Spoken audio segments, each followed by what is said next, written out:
Hello guys, welcome back to my YouTube channel React Pearls. So React JS series की इस video में आज हम यूज़ कॉलबैक हुक्स के बारे में देखेंगे। Basically use callback hooks performance optimisation के लिए यूज़ होता है एंड इसके थ्रू हम अननेसेसरी जो रिरेंडरिंग वगैरह होती है उसे अवॉइड करा सकते हैं। तो चलिए देखते हैं हम यूज़ कॉलबैक हुक्स को कैसे इम्प्लीमेंट कर सकते हैं एंड कैसे यूज़ कर सकते हैं। ओके, सो बेसिकली हमने यहाँ पे एक कंपोनेंट क्रिएट किया हुआ है ऐप नाम का, जो कि हमारा मेन कंपोनेंट है। इसके अंदर हमने दो स्टेट क्रिएट किया हुआ है, first one tax and second one counts. Okay, and यहाँ पे जब हम एक टैक्स बिट क्रिएट किए हुए हैं, वो टैक्स की वैल्यू में हम टैक्स को एज अ वैल्यू पास कर दे रहे हैं एंड उसके ऑन चेंज पर हम जो टेक्स्ट है उसे अपडेट करवा ले रहे हैं। ओके, जैसा कि आप यहाँ पे देख सकते हो UI में एक इनपुट टेक्स्ट है, देन उसके बाद एक बटन है। बटन के ऑन क्लिक पर क्या हो रहा है, जो भी हमारा करंट काउंट है वो काउंट +1 हो जा रहा है, 1 से इंक्रीमेंट हो जा रहा है। यहाँ पे हम जैसे ही क्लिक कर रहे हैं हमारा ये काउंट इंक्रीमेंट हो जा रहा है एंड उस काउंट को हम यहाँ पे डिस्प्ले कर दिए। एंड यहाँ पे हमने एक कंपोनेंट क्रिएट किया हुआ है। कंपोनेंट में हम यहाँ पे एक एज अ मेथड पास कर रहे हैं एज अ प्रॉप्स, ठीक है। एंड वो मेथड्स में हम फंक्शन में हम रिटर्न कर दे रहे हैं, स्प्लिट करा के जो भी हमारा टेक्स्ट है उसे स्प्लिट करवा के रिटर्न कर दे रहे हैं।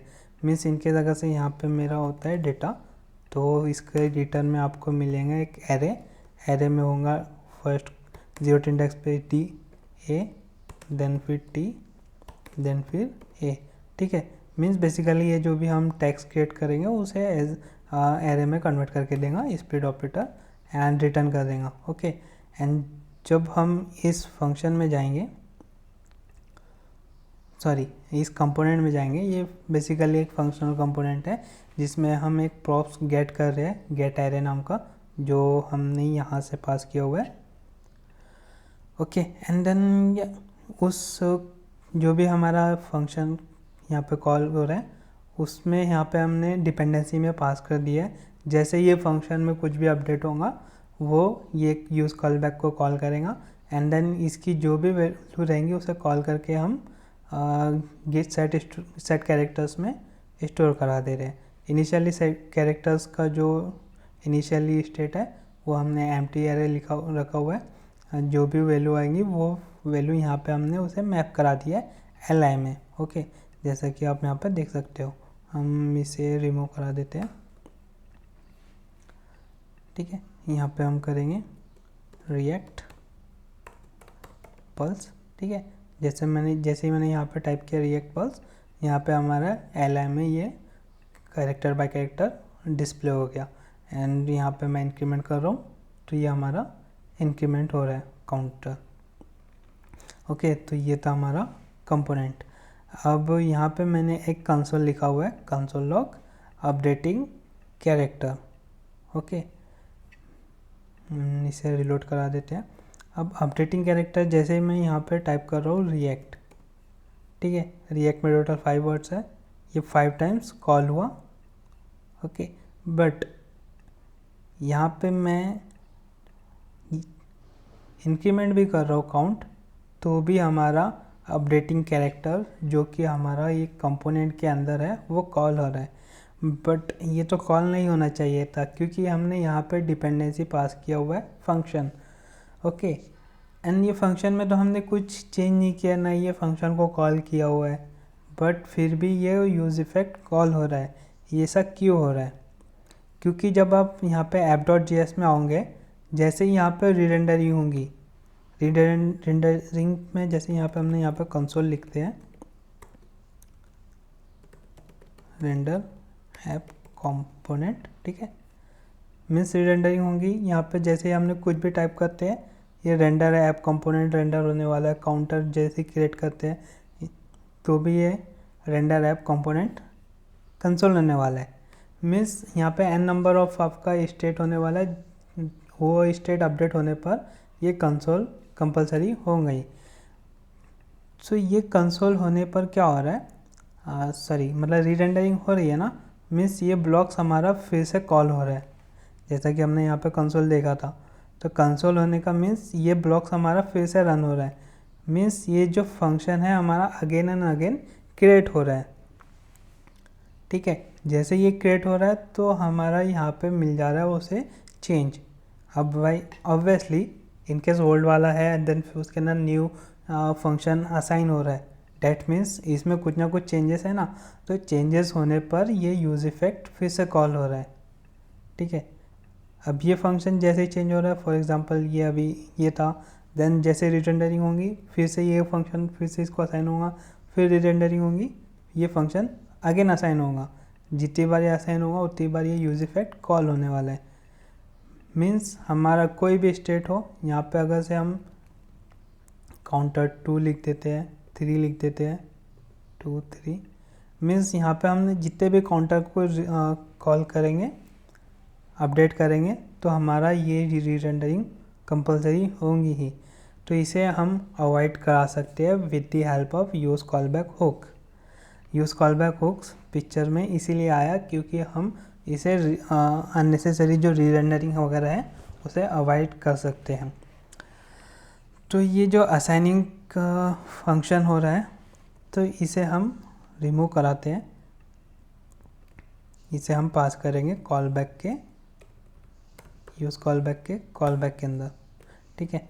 तो यहाँ पे हमारा लेता है ये फर्स्ट पे कॉलबैक फंक्शन, सेकंड में हमारा यहाँ पे ये इस लेता है डिपेंडेंसी, हमारा जो यूज़ कॉलबैक हुक होता है उसका सिंटेक्स ये होता है।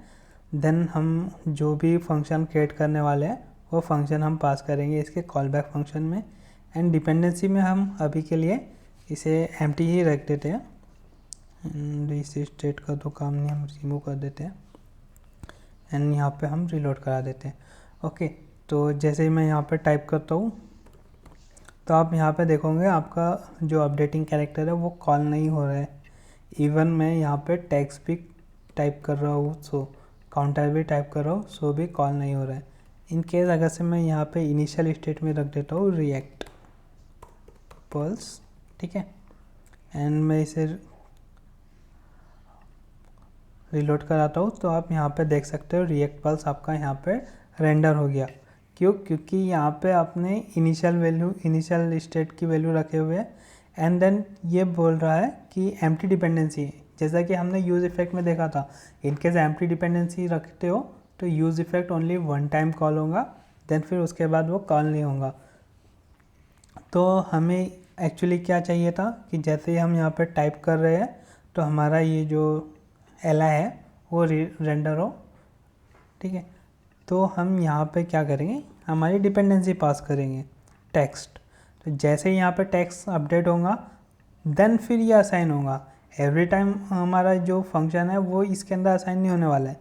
जैसे ही हमारा डिपेंडेंसी अपडेट होंगी मीन्स हमारी टेक्स्ट, इनके जगह से मैं इसमें काउंट अपडेट कराता हूँ, तो जैसे ही हमारा काउंट अपडेट होगा तभी हमारा ये जो फंक्शन है इसमें असाइन होगा, अदरवाइज जो ओल्ड वाला रहेगा वही रहने वाला है। ओके, सो यहाँ पे मैंने असाइन कर दिया टेक्स्ट। अब मैं इसे रिलोड कराता हूँ, यहाँ से हम रिमूव करा देते हैं इनिशियल वैल्यू एंड रिलोड कराते हैं, ठीक है। यहाँ पे भी मैं लिखता हूँ टेस्ट, ठीक है। टेस्ट में टोटल 4 कैरेक्टर हो रहे हैं एंड यहाँ पे आप चेक कर सकते हो ये 4 टाइम्स कॉल हुआ। मैं 1 फिर से टाइप करता हूँ, अब फिर देखोगे ये 4 को 5 हो गया एंड यहाँ पे मैं काउंटर इनकेस करता हूँ तो काउंटर इनकेस करने पर अब ये कॉल नहीं हो रहा है, बिकॉज हमने यहाँ पे डिपेंडेंसी पास किया हुआ है कि जब हमारा टेक्स्ट अपडेट हो तभी ये कॉल बैक के अंदर जो हमने कॉल बैक फंक्शन पास किया है तभी इसमें रीअसाइन हो, अदरवाइज़ ये एज इट इज़ रहे। तो इसके थ्रू हम इसे अनवांटेड जो हमारा अननेसेसरी रीरेंडरिंग वगैरह होती है इसे अवॉइड करवा सकते हैं। ओके, सो ये था callback use callback hooks के बारे में। एंड यहाँ पे एक छोटा सा हम एक और एग्जांपल लेते हैं। जैसा कि मैं यहाँ पे एक कंपोनेंट क्रिएट किया हुआ है काउंटर नेम का। काउंटर में यहाँ पे मैं काउंट पास कर दे रहा हूँ एंड इसे यहाँ पे रिमूव कर देते हैं। काउंटर को हमें इंपोर्ट लेना होगा काउंटर से एंड ये काउंटर में एक फंक्शनल कंपोनेंट है जिसमें हम count as a prop accept कर रहे हैं एंड वो प्रॉप्स को डायरेक्टली रेंडर करा दे रहे हैं। ओके, एंड मैं इसे रिलोड कराता हूँ। अब मैं जैसे ही कुछ भी अपडेट कराता हूँ, जैसे मैंने यहाँ पे लिख दिया टेस्ट, एक मिनट, इनिशियली यहाँ पे रेंडर हुआ रेंडर काउंटर कंपोनेंट, जो कि हमने यहाँ पर लिखा हुआ है। ओके, देन फिर यहाँ पे मैं क्लिक कर 1 प्रेस करता हूँ, तो आप यहाँ पे देख सकते होंगे इसकी री रेंडरिंग हुई रेंडर काउंटर कंपोनेंट की। देन जैसे ही मैं इसे इंक्रीमेंट करता हूँ तो भी रेंडर काउंटर कंपोनेंट इंक्रीमेंट हुआ।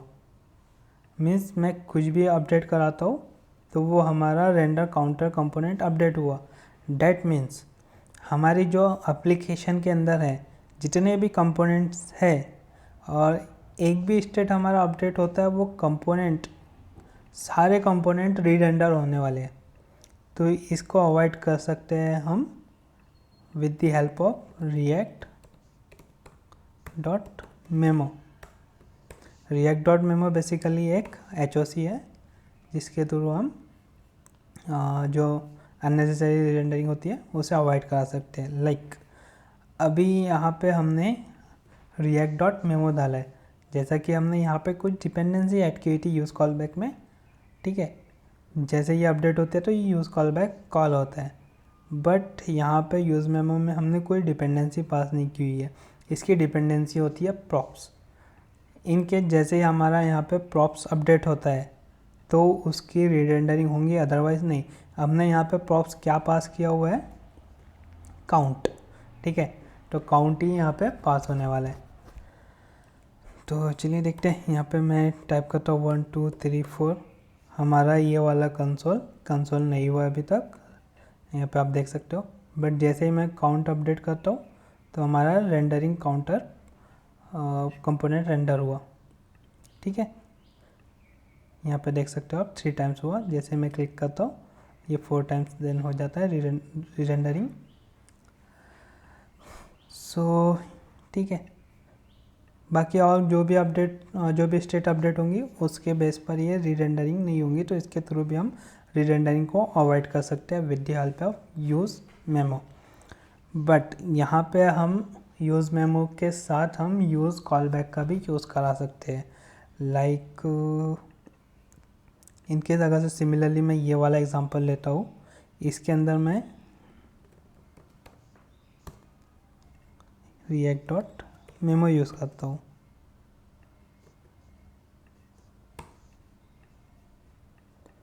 एंड यहाँ पर लिख देता हूँ console.log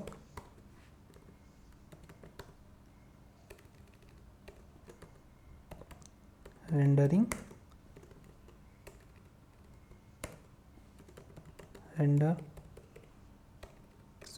render character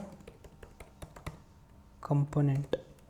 okay, and यहाँ से मैं इसे कमेंट करता हूँ ताकि कन्फ्यूजन ना हो, एंड इसे भी यहाँ पे मैं कमेंट करा देता हूँ। नहीं, इसे रहने देते हैं एंड इसे रिलोड कराते हैं। ओके, एक बार हम पहले इसे विदाउट यूज़ मेमो के कंसोल करके चेक करते हैं। ठीक है, अब जैसे मैं यहाँ पे आप देखोगे ये रेंडरिंग रिएक्ट कंपोनेंट कॉल हुआ। ये 2 टाइम इसलिए कॉल हुआ, फर्स्ट टाइम डायरेक्टली कॉल हुआ, सेकंड टाइम एरे में हमारा जब भी डिपेंडेंसी ऐड हो रही है तो वो अगेन री रेंडरिंग हो रही है, देन फिर ये अगेन रेंडर हुआ। अब मैं यहाँ पे काउंटर अपडेट कराता हूँ। ठीक है, तो काउंटर अपडेट होने पर ये फिर से री रेंडरिंग हुआ। इनके जगह से मैं यहाँ पे इसको कराता हूँ रेंडर। तो काउंटर अपडेट होने पर हमारा रेंडर कैरेक्टर कंपोनेंट रेंडर हुआ, render component counter component render हुआ। हम इसे कमेंट कर देते हैं ताकि कंफ्यूजन ना हो। या ठीक है, काउंटर इंक्रीज होने पर भी ये हमारा कंपोनेंट रेंडर हो रहा है, ये वाला।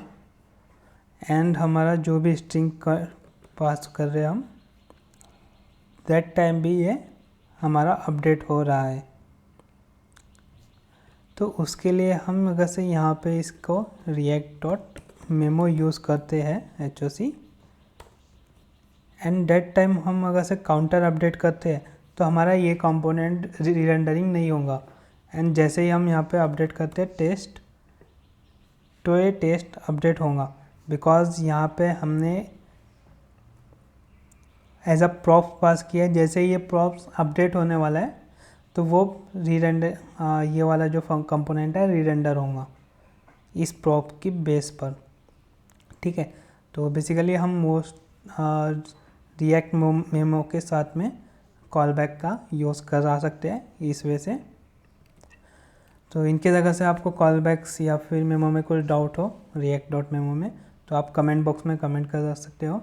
अगर से ये भी मेरी वीडियो ये अच्छी लगी तो लाइक्स एंड सब्सक्राइब कर दीजिएगा।